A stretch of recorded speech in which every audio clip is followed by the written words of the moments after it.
Hi, Max Brantley with the Arkansas Times on Friday, August 12th. We'll call this our lost and found decision. First, a loss.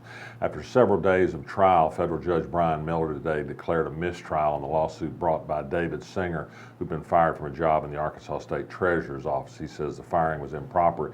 He also says Chief Deputy Jim Harris defamed him by writing a memo that cast aspersions on his mental stability. Well, yesterday during testimony, Jim Harris complained of chest pains, was taken from the courtroom by medics, and they recessed the trial. This morning, the judge decided, as the plaintiff has alleged, he couldn't get a fair trial from the jury, perhaps because of sympathy they might have for the defendant, so a mistrial was declared. In the meanwhile, the plaintiff wants the judge to recuse from the case to get off of it because he called despicable Attorney Luther Suter's suggestion that Jim Harris was faking this heart episode. More to come on this. The judge hasn't yet ruled on that recusal motion.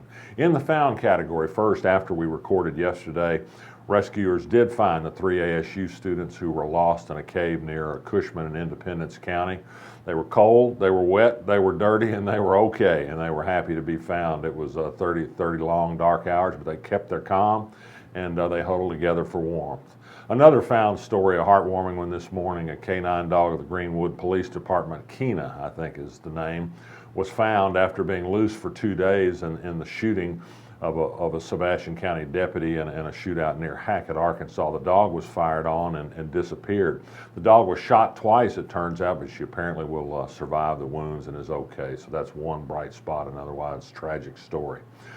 Attorney General Rutledge's office said today she will have no comment on reports that payday lending has reemerged in North Little Rock, an outfit that charges what the Federal Truth in Lending law says is 250% interest on small loans, but which it says are just fees, not interest. Is not ready to say she'll do anything about it. It's interesting because she's objected in one of her many actions in other states about lawsuits and federal regulatory actions to federal law to protect consumers more from payday lenders. In Arkansas, she thinks the state ought to control, but she's not ready to say if she'll do anything about this payday lender in North Little Rock.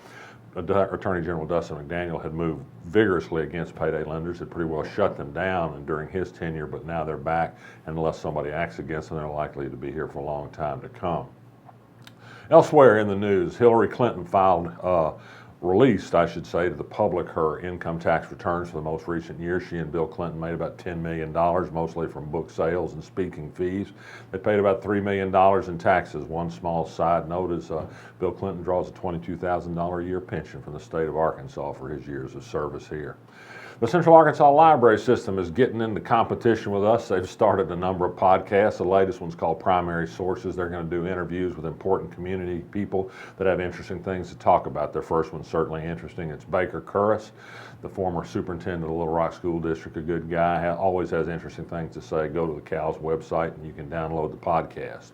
From Ohio comes news that yet another federal judge says states can't cut off funding for Planned Parenthood medical services just because they don't like the fact that Planned Parenthood also provides abortions, although not with government money.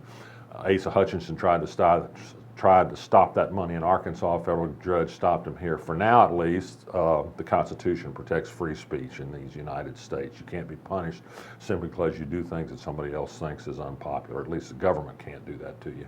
And finally, let's end with a salute. This picture of a Donald Trump supporter at a Florida rally says a lot about the temperament of the crowds that you encounter following Donald Trump. It's another good illustration, I think, of why it's not good to encourage Donald Trump to talk about Second Amendment solutions so easily, something that Asa Hutchinson, among other Arkansas Republicans, seems to alibi for. Not a good thing. These are people who are on short fuses, as you can see from this picture. And while we're talking about salutes, this weekend is the 50th anniversary of the 1966 class of Hall High School. I happen to have a friend who's old enough to be part of that class, and I'm an escorter to that event. So let's give a salute to those warriors from 50 years ago. I'm Max Brantley. I'll be back next week.